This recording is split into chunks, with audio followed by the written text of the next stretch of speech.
Assalamualaikum warahmatullahi wabarakatuh. Waalaikumsalam warahmatullahi wabarakatuh. Hari ini kita akan belajar TIK. Bentar ya. TIK dengan materi mengenai program pengolah data. Dimatikan mikrofonnya dulu Mas ya. Ya, Pak. Sudah dimatikan semuanya mikrofonnya. Mikrofonnya dimatikan ya.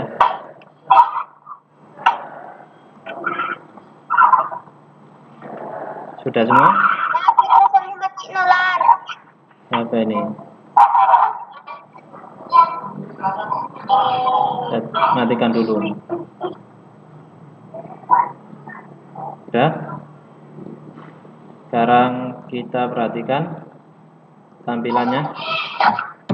Nah, kali ini kita akan belajar membuat data berupa angka dan disajikan dalam bentuk tabel menggunakan program khusus, yaitu program pengolah angka. Berbagai jenis perhitungan dan pengolahan angka seperti berikut. Yang pertama, mengolah data statistik. Nah, ini dapat kita menggunakan program Excel ya, di Microsoft Word, di Microsoft. Yang kedua, untuk mengolah nilai siswa, nilai-nilai harian kalian, nilai rapot, bisa diolah menggunakan aplikasi ini. Yang ketiga adalah membuat laporan keuangan dan sebagainya. Sekarang Ustadz akan tampilkan slide Excel ya. Ustadz akan tampilkan slide Excel. Kalian perhatikan baik-baik. Kita akan mana ya? Excel. Sebentar. Slide Excel. Nah, sudah nampak semuanya ya?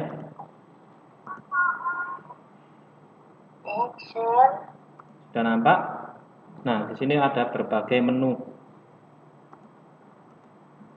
Kita bahas dari yang pertama dulu ya. Nah, kalian lihat halaman 24.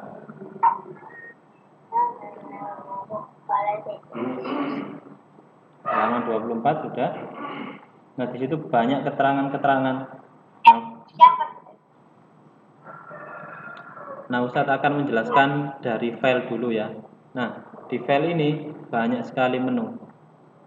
Yang pertama save, ini biasanya digunakan menyimpan data. Kalau kalian sudah melakukan penginputan nilai atau penginputan membuat perhitungan, bisa kalian simpan. Atau kalian bisa menggunakan save as, menyimpan dengan nama lain. Bisa menyimpan baru. Kalau open ini membuka file yang kalian sudah buat. Jadi file yang sudah kalian buat menggunakan Microsoft Excel ini, kalian buka kembali bisa lewat open ini. Nanti kalian cari foldernya.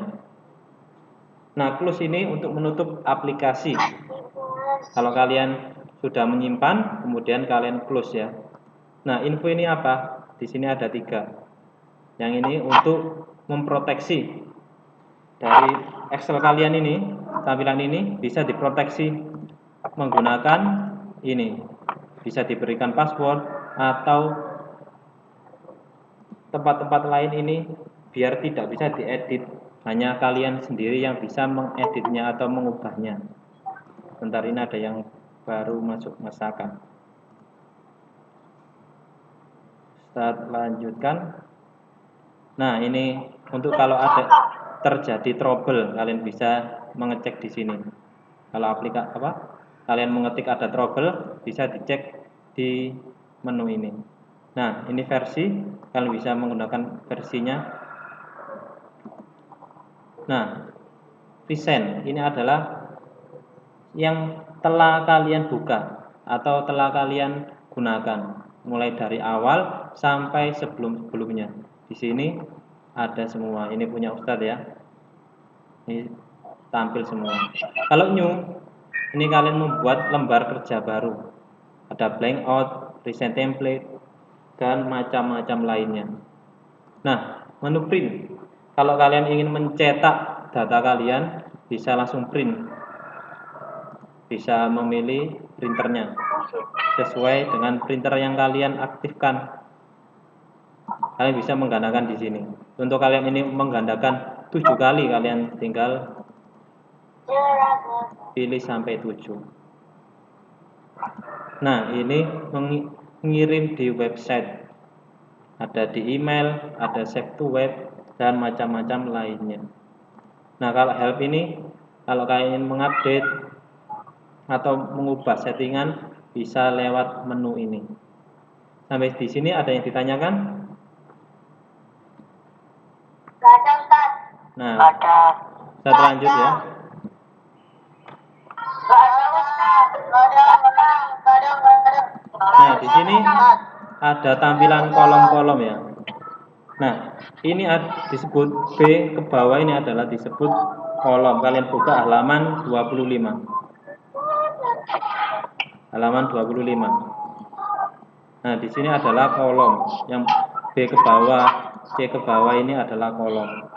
Nah, kalau row atau baris dari sini nomor 2, nomor 3, nomor 4 sampai seterusnya. Nah, kalau sel itu cuma satu saja. Satu ini.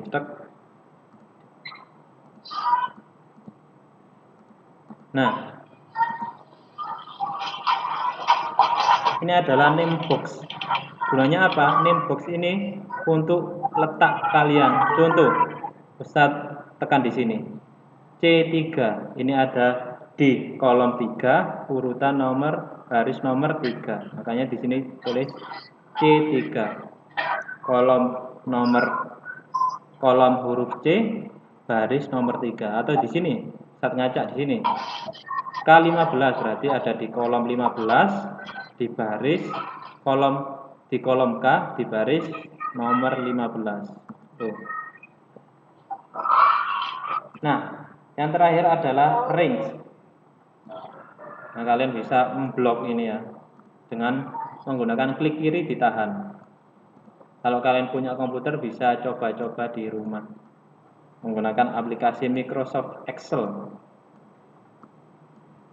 Nah, ini adalah worksheet seperti lembar kerja kalian, pindah ke lembar lainnya. Kalau kalian ini mengerjakan sini, kemudian pengen buat baru lagi, tapi tetap satu file, bisa kalian menggandakan di sini. Ada set 4 sampai dengan kebutuhan kalian. Sampai di sini ada yang ditanyakan?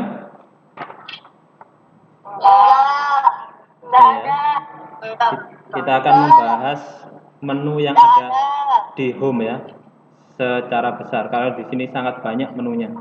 Bisa jelaskan secara garis besarnya saja. Nah, contoh ini ada ketikan, ya. Nah, sini ada ketikan Bismillah. Nah, gunanya ket ini adalah menggunting atau memindah. Memindahnya kemana? Kalian tentukan sesuai kebutuhan kalian. Contoh kalian ingin memindah di D3, kalian tinggal di sini ada paste. Maka tulisannya akan berpindah. Kalau copy, contoh ya, saat klik menu copy ini. Copy. Kalian paste di sini. Maka akan mengganda. Ada Bismillah, ada 2. Nah, ini adalah menu-menu font. Ada di Microsoft Word kemarin, di sini juga ada untuk mengubah jenis tulisan atau gaya tulisan. Kalian bisa memilih sesuai dengan kebutuhan kalian. Nah, di sini adalah untuk merubah ukuran tulisannya sesuai dengan kebutuhan. Kalau ini besar, bisa besar. Nah, bagaimana kalau besar seperti ini tulisannya tidak kelihatan? Kalian bisa geser dengan cara klik kiri, geser, biar tulisannya tidak ketutup. disesuaikan. Nah, ini tema color atau warna dari temanya. Kalian bisa merubah ke warna merah, biru. Nah, kalau ini tulisannya bisa kalian rubah menjadi kuning atau menjadi ungu. Nah, ini adalah menu tata letak ya, biar kelihatan Ustaz besarkan. Nah, ini letaknya bisa di atas. Pindah ke atas bismillahnya. Ini ke tengah. Nah, kalau ini adalah rata kanan, rata kiri. Ini bisa ke sini, bisa ke sini, atau kalian ingin menaruhnya di tengah, pas di tengah. Nah, kalau ini untuk memiringkan tulisan, kalian bisa miringkan ke seperti ini atau bersusun seperti ini, sesuai dengan kebutuhan kalian. Sampai di sini ada pertanyaan? Enggak. Insya Allah nggak ada Ustaz. Ada Ustaz. Nggak ada. Oh ya. Sekarang nggak ada. Oh, Ustaz, tidak ada. Bentar, di sini berisik ya. Ini ada apa? Pengeboran, perbaikan WiFi. Karena WiFi di sekolah masih bermasalah. Nah, sekarang wrap text ini untuk memotong ya. Gunanya untuk memotong. Jika kalian seperti ini, tulisannya terpotong seperti ini, kalian bisa memindahnya ke bawah. Sini.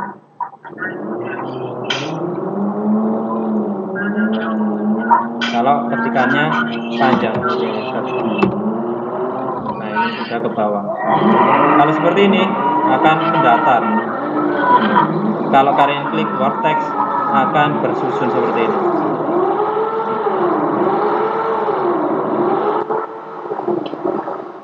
Sampai di sini ada yang ditanyakan? Tidak. Nah, Ustaz lanjut. Tidak ada. Nah, merge and center. Nah, ini Tidak ada. digunakan untuk meluaskan tempat. Contoh, ini kan letaknya ada di kolom D.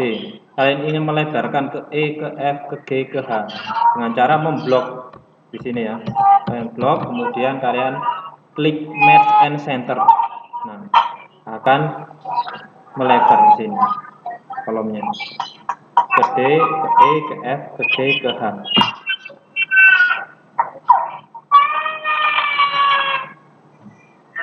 Sampai sini ada yang ditanyakan? Tidak ada. Tidak ada. Tidak ada.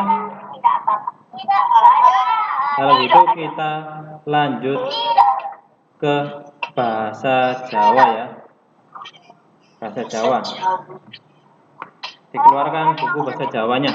Ustaz ambil bukunya.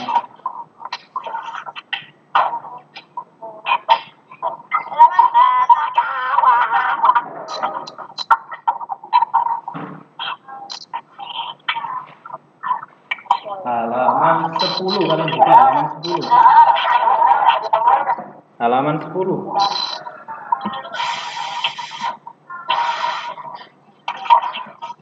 Halaman 10 ya.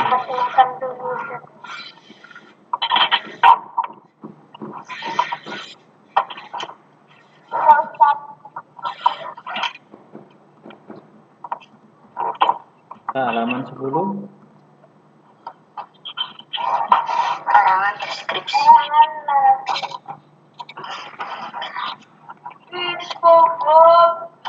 Sudah ya? Buka halaman 10. Kita akan membahas karangan deskripsi ya. Karangan deskripsi. Oke, Ustaz. Di sini kan ada 4. Karangan deskripsi, eksposisi, karangan persuasi, karangan argumentasi. Kita akan membahas karangan deskripsi saja. Perhatikan. Nah, ini ada tulisan di buku kalian.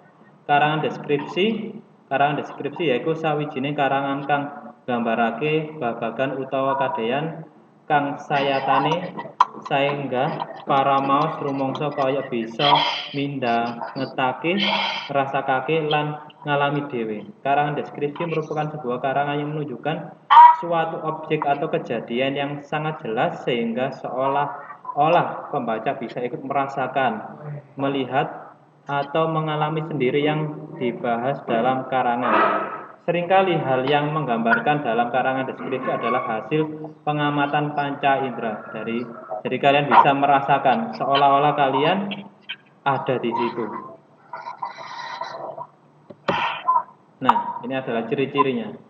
Ciri-ciri karangan deskripsi yang pertama adalah karangan menggambarkan sebuah objek yang nyata bisa diterima oleh panca indera. Contoh, ada orang menceritakan tentang gempa bumi. Saat pagi hari aku mendengar, berarti panca indera apa yang digunakan? Telinga. Mendengar sebuah getaran di dinding. Ternyata jam dindingnya bergoyang-goyang. Kemudian saya keluar pintu melihat banyak bangunan retak. Jadi menggunakan panca indera apa? Panca indera mata. Nah, kalau karangan deskripsi, seakan-akan kalian itu bisa menerima dengan panca indera kalian. Yang kedua adalah karangan menunjukkan suatu objek dengan sangat jelas, sehingga membuat pembaca seolah ikut merasakan atau mengalami sendiri apa yang dijelaskan penulis. Contohnya seperti ini. Saya tunjukkan kelas kalian. Di kelas 5B adalah kelas yang sangat luas. Di kelas 5B ada bangku dan kursi siswa sejumlah 32. Nah, di kelas 5B juga ada banyak hiasan seperti peta, kemudian mading, prosedur kelas, dan banyak lainnya. Ini ada yang baru bergabung ya. Saya terima dulu.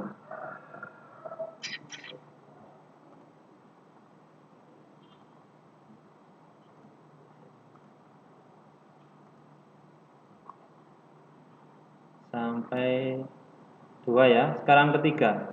Karangan mempunyai sifat objektif. Dengan bahasa lain, penulis menunjukkan sebuah objek atau benda secara nyata dan apa adanya, tidak berpihak. Contoh, ada seorang penulis, contoh Mas Atta yang ingin menceritakan tentang liburannya di kapal pesiar. Digambarkan, pada hari Minggu, aku dan keluargaku berangkat ke kapal pesiar. Nah, kapal pesiar tersebut bisa menampung 10.000 manusia. Di kapal pesiar itu ada kolam renang, kemudian tempat makan atau restoran, ada tamannya juga. Digambarkan secara objektif, tidak ditambah-tambahi, sesuai apa yang dilihat. Nah, yang keempat ini karangan dibuat subjektif. Sudut pandang penulis realistis, bukan sudut pandang orang lain, tapi sudut pandang orang yang menceritakan atau orang yang menulis. Kita lanjut. Nah, tujuan karangan deskripsi ini apa? Tujuannya dari karangan deskripsi adalah supaya pembaca dapat membayangkan atau seolah-olah merasakan atau melihat ke dalam wacana yang diberikan. Nah, seolah-olah kalian itu mengalami kejadian tersebut. Jadi kalian ketika membaca karangan deskripsi seolah-olah kalian berada di tempat itu.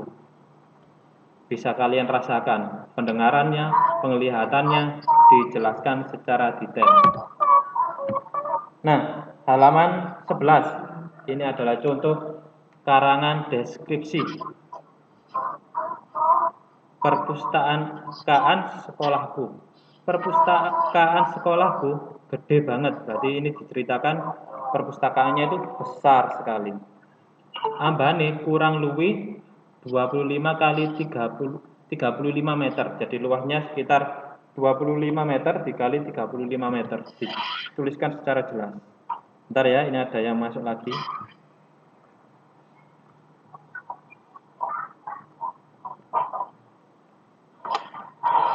ing jero akeh rak-rak buku kang sinusun rapi manut jenis bukune. Nah, di perpustakaan itu ada rak-rak buku yang berisi buku sesuai dengan jenis bukunya, buku cerita sesuai dengan rak buku cerita. Apa? Waalaikumsalam. Ya, perhatikan ya. Nah, selanjutnya ing sajroning rak simpen buku-buku ewonan cacahe. Nah, di perpustakaan situ ada ribuan. Ing ngarep rak-rak buku mau ana saderetan kursi lan meja sinau kang lumrah digunakake. Nah, di perpustakaan di situ banyak deretan kursi biasanya digunakan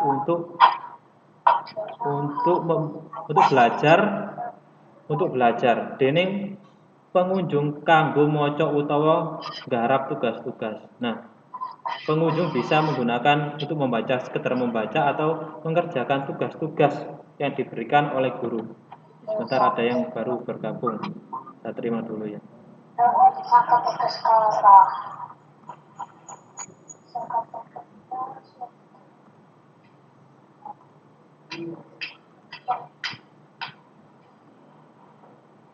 Nah, perpustakaan sekolah uga dijangkepi AC saengga para pengunjung bisa nyaman lelungguhan suwe ing sajroning ruangan kasebut. Nah, di ruangan perpustakaan ini ada perlengkapan AC sehingga pengunjungnya nyaman karena dingin.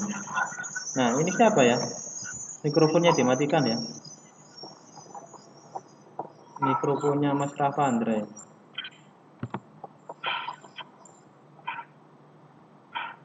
Udah, kita lanjut lagi.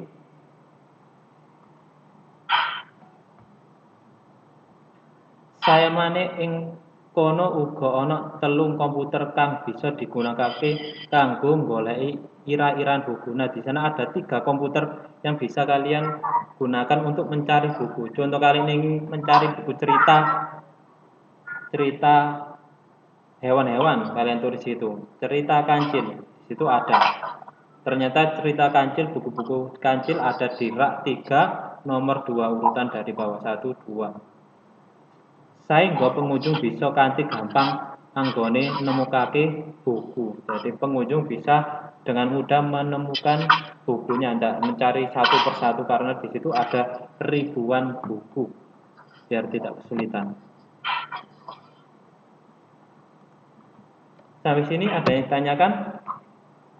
Enggak, tidak ada. Enggak. Tidak ada? Tidak ada.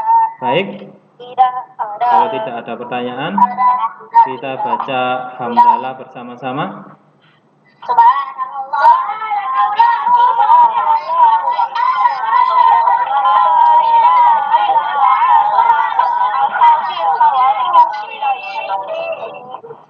Jangan lupa ya, yang belum mengumpulkan poster dan video, Ustaz tunggu ya videonya karena masih beberapa anak yang mengirimkan video.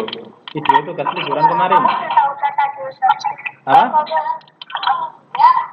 Iya, Ustaz masukkan YouTube.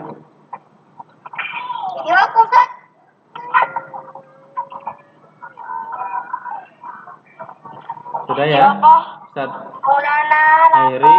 Wassalamualaikum warahmatullahi wabarakatuh.